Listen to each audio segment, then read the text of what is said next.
Good day everyone. So for today's video is we have Bluetooth speaker and ang problem nito is no power kasi natanggal na yung charging port sa itaas niya. So wala talagang power dito po sa itaas. Dito na side. Yan po nalaglag yung charging port niya. Then paano nga ba natin ito maaayos? I-DIY na lang natin po.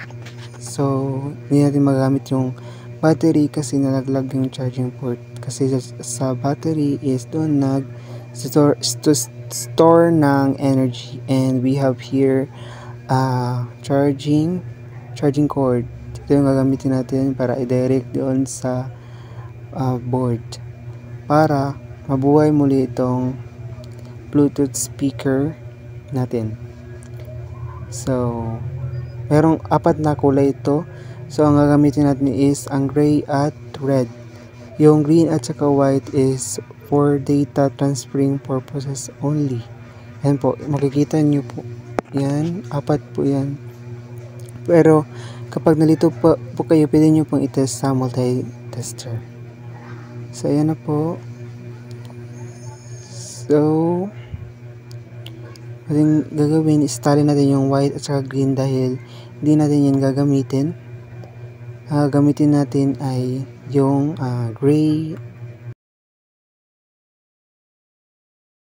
yung gray and the red. Yes, the gray and red. Yung gagamitin natin pang connect doon sa board, i-direct natin.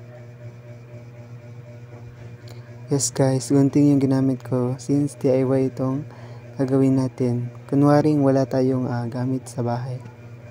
So, ngayon is ikutin ko muna ito para maganda yung pagkakanat natin. Matibay.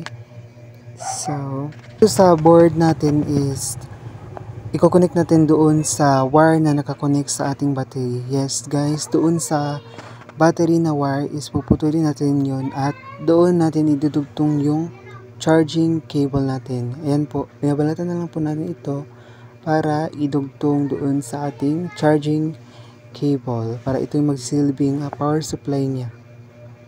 So, ang advantage nito guys is kapag dinugtong natin directly sa charging cord is hindi na tayo magpapalit-palit ng charging port.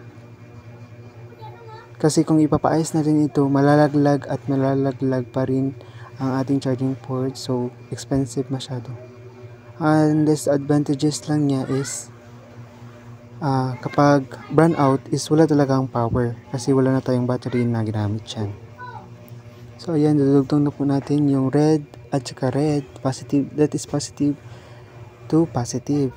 And kapag yung gray naman at saka black, that is negative to negative. Iwasan po natin na magdikit yung wire guys para maiwasan po natin ang sunog. So, kailangan natin yan lagyan ng electrical tape. Dapat maayos ang ating pagkakanat para hindi sila magdikit.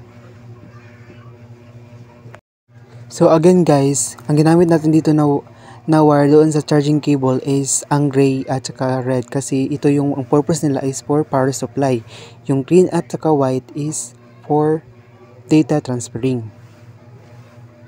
Natin idugtong doon po sa may battery banda.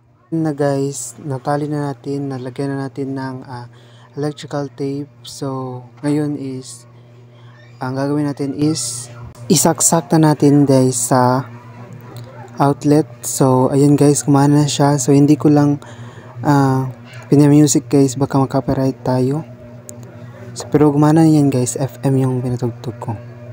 So ayan guys, so please subscribe, Discover Papapala. Thank you for watching.